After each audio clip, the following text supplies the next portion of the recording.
Dear students, in this session I am going to discuss the details of code optimization which comes under CS 304 compiler design. This slide shows the different phases involved in the compilation process. As we know, the first phase is lexical analysis, which is actually covered in the first module of our subject, compiler design. The second phase is syntax analysis, which is covered in the second and third module of our subject. Next is semantic analysis, which is actually covered in the fourth module of our subject. Then intermediate code generation, this is detailed explained in our fifth module. And the last two phases, code optimization and code generation, is covered in our sixth module. So in this session, I'm going to discuss the first part of sixth module, code optimization, in detail. Code optimization is a program transformation technique which tries to improve the code by executing it faster or consumes less resources like CPU or memory or both.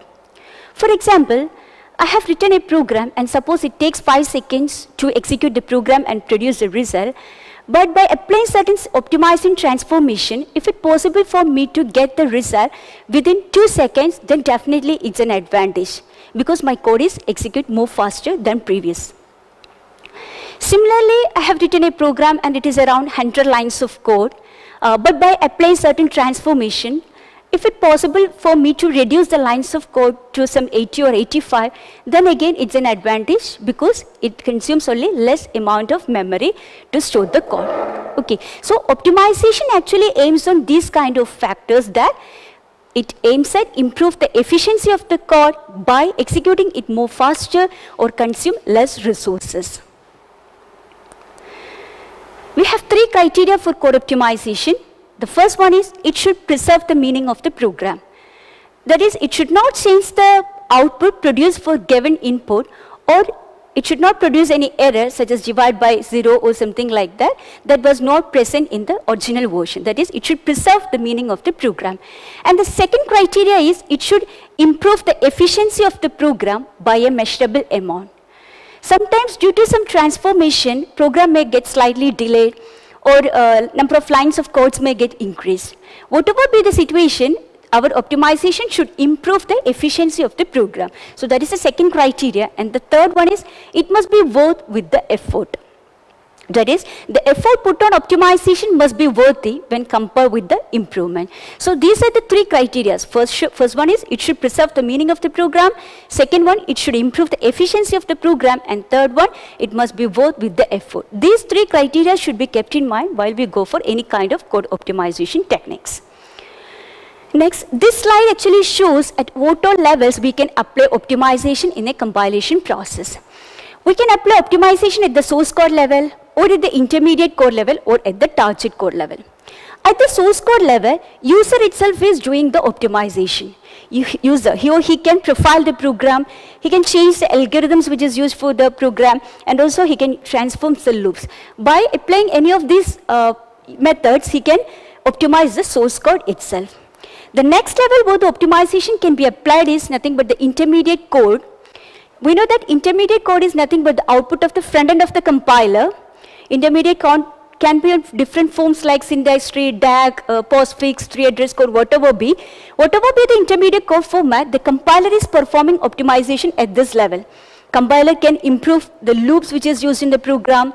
It can use some efficient mechanisms to call the procedures and return, and also some efficient mechanisms for the address calculations and all. Okay, the next level where the optimization can be applied is the target code level. Target code is nothing but the output of the last phase of the compiler, code generator. Here again the compiler itself is performing the optimization. Compiler can use appropriate registers, select suitable instructions, or apply certain peephole transformations. Peephole transformations are nothing but some kind of transformations which is applied on the target code on a small peephole or a window. Okay, so this slide shows the different levels or different stages where the optimization can be applied. We can go for optimization at the source code level by the user itself, or by the at the intermediate code or the target code level by the compiler. Okay, so we have different code optimization techniques like dead code elimination, which actually removes or eliminates the dead codes or the codes which are not live in our program. So such kind of techniques which eliminates the dead code in our program are called as dead code elimination.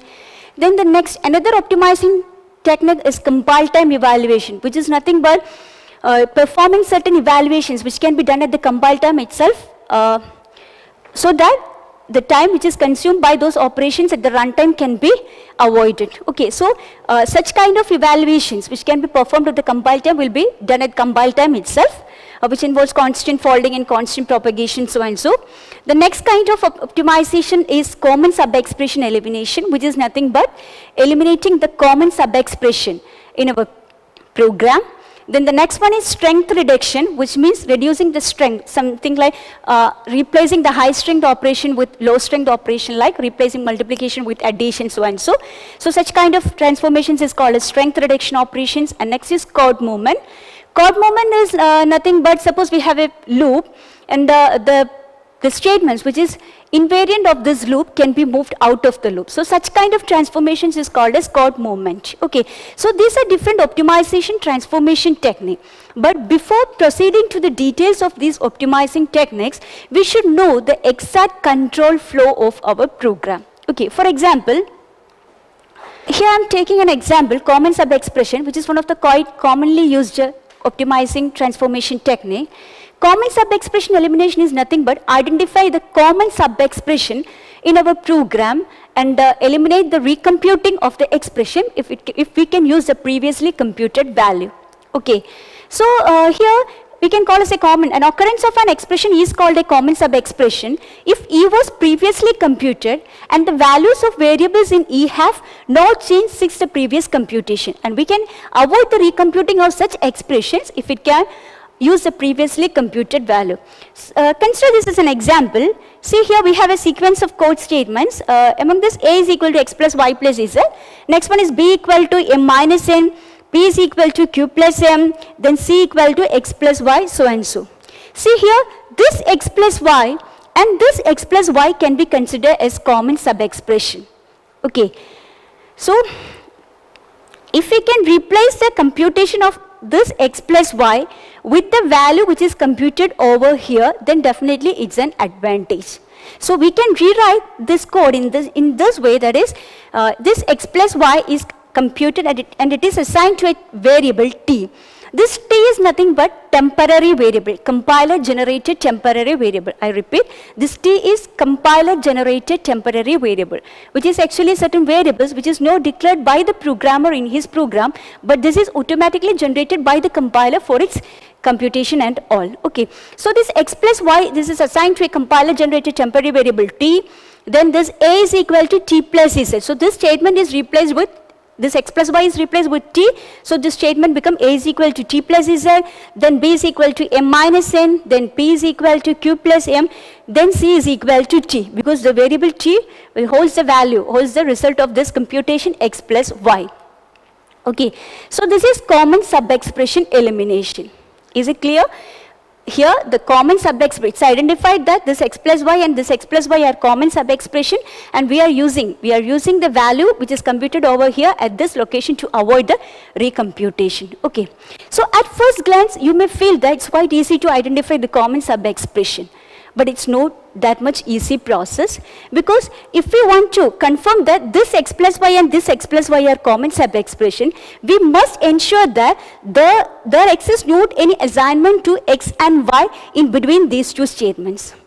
Okay, that is, if there exists an assignment like x equal to p plus q in between any of this, in between these two statements, then the value of x will be changed at this location. Okay, so it's not an easy process. So to identify what all are the common sub-expressions and all, we should know the detailed control flow of our program. Okay, so the two important techniques which helps us to identify the exact control flow of our program is basic blocks and program flow graph.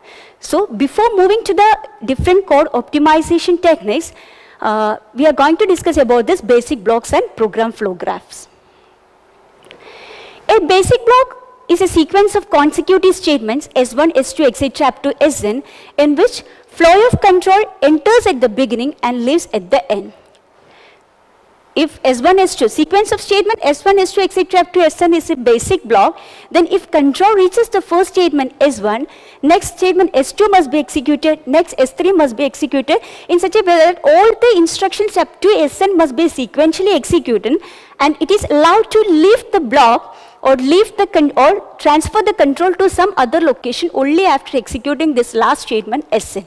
Such a sequence of statement is called as basic block. And if control reaches the statement S1 during the program execution, all the statement S1, S2, etc. up to Sn will be executed in the exact sequential order, and this essentially sequential nature of a basic block simplifies optimization. Okay, we can consider basic block as a single room where it has a single entry door and then a single exit door. If someone enters through the entry door, then he or she should go through all the way to the exit door. Okay, then only he or she is allowed to leave out of the room. Even though there exist some windows in the room, he is not allowed to jump into the room through these windows or jump out of the room through these windows. So, basic block is such a similar concept. This is an example for a basic block. Here, if this is the first statement, in the basic block, T1 is equal to 4 into I, and if control reaches this first statement, after the execution of this, the next statement x equal to a of tx must be executed, then T7 equal to 4 into I must be executed. After that, this T8 equal to 4 into j must be executed, T9 equal to a of T8 must be executed, a of T7 equal to T9, and then go to B2. So this is the last statement, and after executing this statement, the control will be transferred to the target location B2. Okay, so this is a basic block, and you should notice that if this is a starting statement, all the statement till the end statement or the exit statement must be executed sequentially, and no one is allowed, and also it's not allowed to jump into this basic block from this location. That is, it's not allowed to start the execution from this statement, and also it's not allowed to branch to some other location other than this go to B2. Okay, so that's all about basic block. Now I'm moving to program flow graph, or simply flow graph. It is a pictorial representation of control flow analysis in a program. It shows the relationship among basic blocks. See, this is an example for the flow graph of Quicksort program. See here, B1, B2, B3, B4, B5, B6 all are basic blocks. So these nodes, this is a graph-like structure, and the nodes of this graph are different basic blocks. And this arrow, these edges represents the control transfer. See, this edge from B1 to B2, this edge actually indicates the control transfer from the last statement of B1 to the first statement of B2. I repeat, this edge represents the control transfer from the last statement of B1 to the first statement of B2.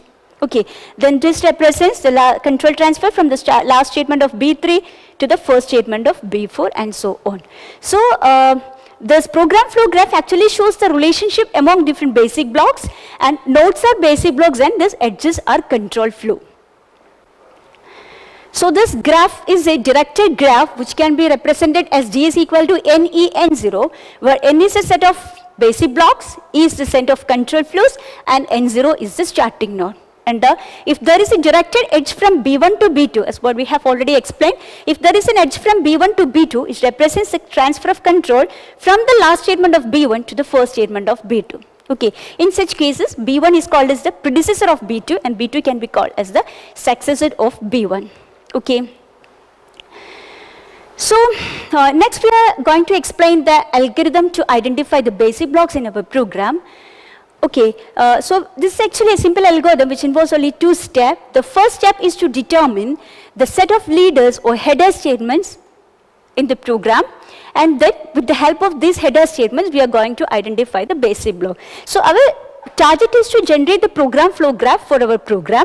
So to generate the program flow graph, you can see the nodes of the program flow graph are basic blocks, right? So first of all, we have to identify what all are the basic blocks in our program, and we can use this algorithm to identify the basic block. Using the first step, we will determine the set of leaders or header statements in our program, and in the second step, using this header statements, we will identify the basic block. Okay. So leader statements or header statements are nothing but the first statement in a basic block. If this is a basic block, the first statement T1 is equal to 4 into I will be the leader or header statement of this basic block. So we can use 3 rules to identify the header statement. The first one is, first statement of a program is always a header. First statement of a program is always a header or leader statement. Second rule is, statement that a target of any branch is a leader. Okay, statement that a target of any branch, whether it is conditional or unconditional, is a leader. And the third rule is, statement that follow any branch statement is a leader. So the difference between these 2 rules are, the statements that a target of any branch is a leader, and here the statement that follows any branch statement is a leader. Okay. So with the help of these rules, we will first of all we will identify the different header or leader statements in our program, and with the help of this leader statement, we will identify the basic blocks in our program. Next, I am going to take this example and explain how we can convert the program flow graph, or how we can create the program flow graph for this program. Okay, I'm not taking the entire program, I'm just taking this code fragment which is shown in this blue color, and will explain you how we can convert the, create the equivalent program flow graph. So this blue color area is actually shown over here, and this is actually its equivalent 3 address code. 3 address code is actually an intermediate form. We have several other intermediate forms like syntax tree, direct acyclic graph, 3 address code, postfix notation, so and so, but the quite commonly used one is 3 address code. That's why I'm also taking this 3 address code as 3 address code here. So this 3 address code is nothing but it's a statement which have maximum 3 addresses. Our 2 addresses are for the operands and 1 for storing the result. It's allowed that less than 3 addresses are also possible with this statement, but maximum 3 addresses are possible. So next I am going to explain how this code fragment is converted to its equivalent 3 address code. The first statement is I is equal to m minus 1. So it can be converted to I is equal to m minus 1 itself. Now j is equal to n, it is converted to j is equal to n, v is equal to a of n. So here you should pay some attention, this array accessing. Here we are assuming that each array element is of 4 width, of width 4. Okay, each array element is of 4 width. Okay, that is, if I want to access the location, access A of 3, then I have to perform 3 into 4, because each element is of width 4. Okay, each element is of width 4. We are creating this 3 address code in such an assumption. Okay, each array element is of width 4. So if I want to access A of 3, then first of all I have to perform this 3 into 4. So 12, then A of 12. That location is actually consists of value of A of 3. Okay. So A of n, it is, first of all I am converting this into 4 into n to t1. Then v is equal to A of t1. V is equal to A of t1. Then I am going to implement this loop. Let me start over here, then I will explain how this while loop is implemented. I is equal to I plus 1, I is equal to I plus 1. Then A of I, again we are accessing this array. So first of all I have to perform this I into 4. So 4 into I, it is assigned to the variable t2. Then I am checking, okay, then this A of t2, A of t2 is assigned to t3. Then I am checking if T3 is less than V. T3 is nothing but A of T2. So this T3 is less than V, go to 5.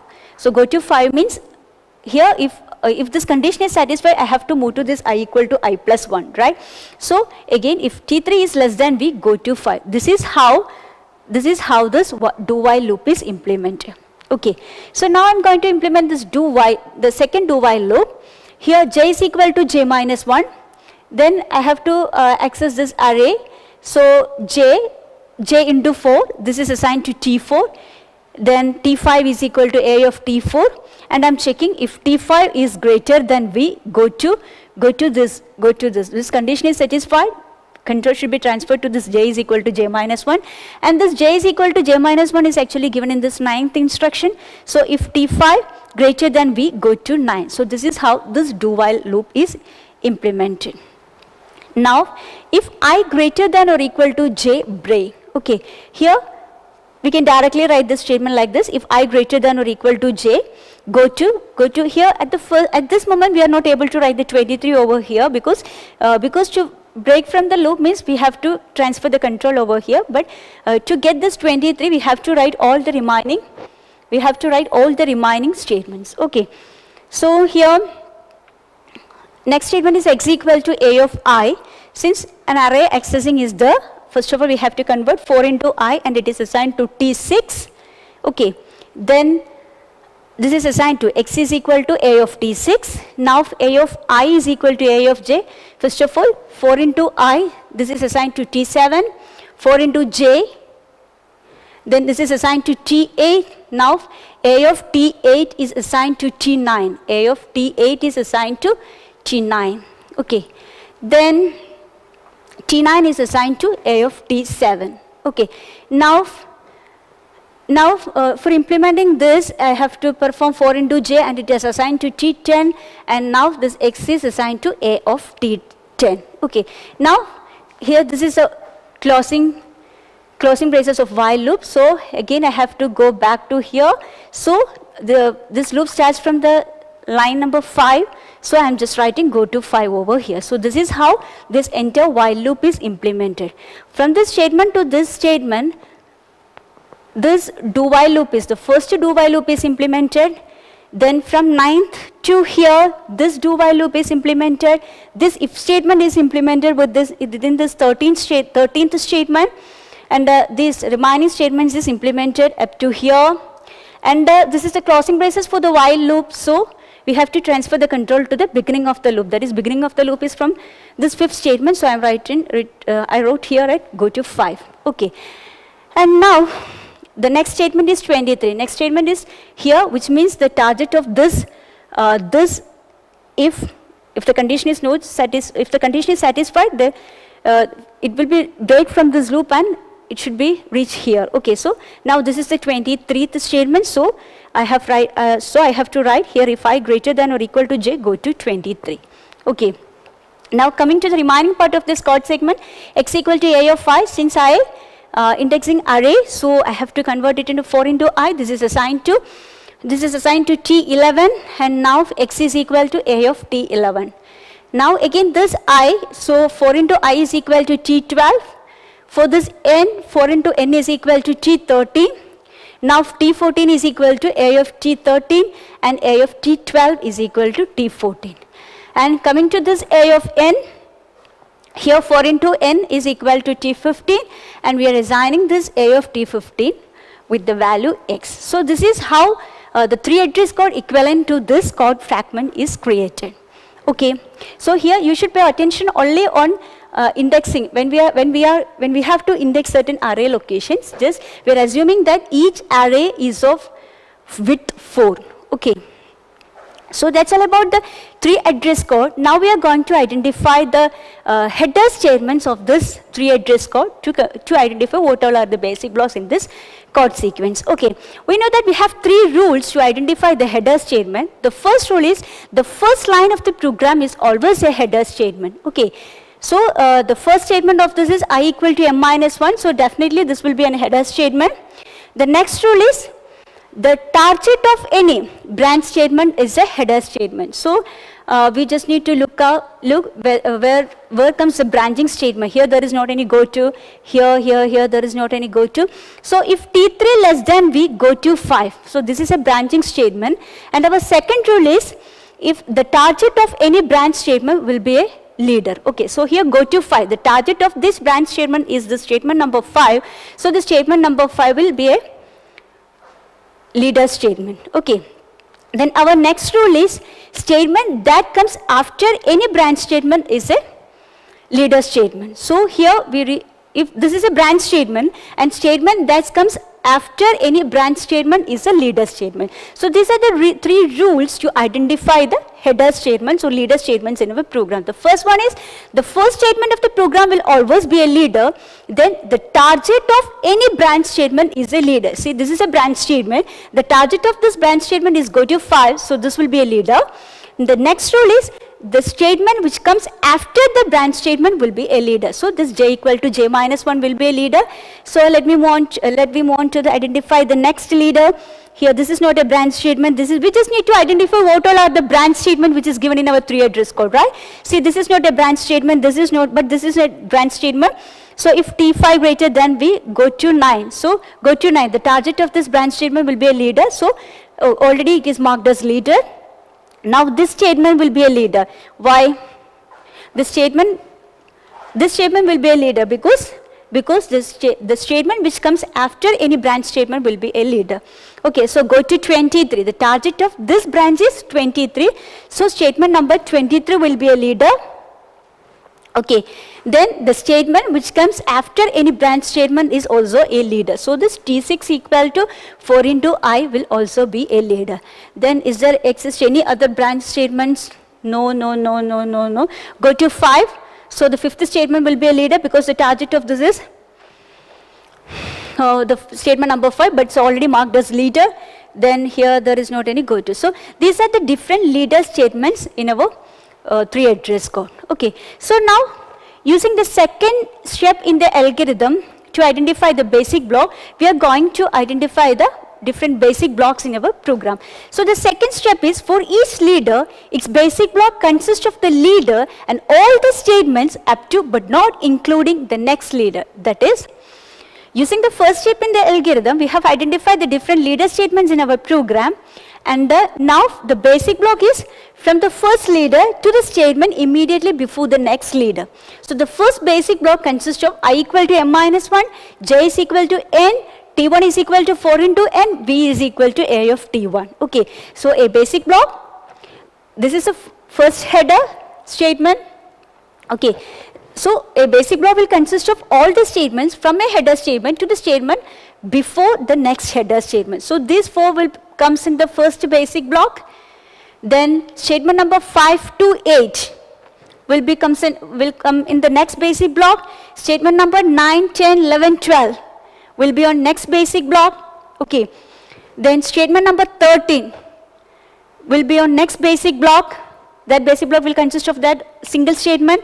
From 14 to the 22 to the statement number 22 will be on next basic block, and from 23 to 30 will consist of the next basic block. Okay, so after converting this 3 address code into basic blocks, it will be something like this. The first B1, which consists of the first 4 statements.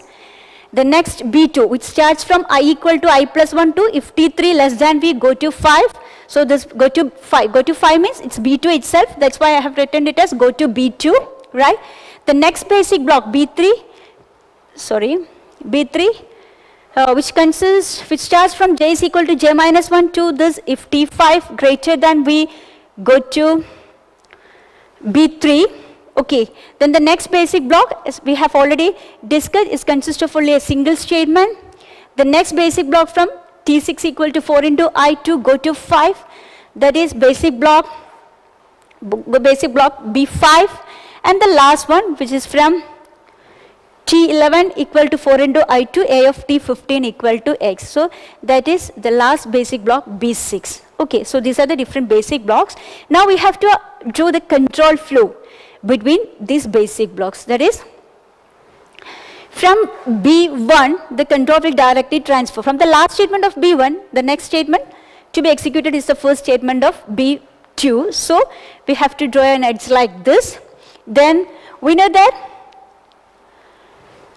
this is a basic block 2. So here if T3 less than V, go to 5. So this self loop is there.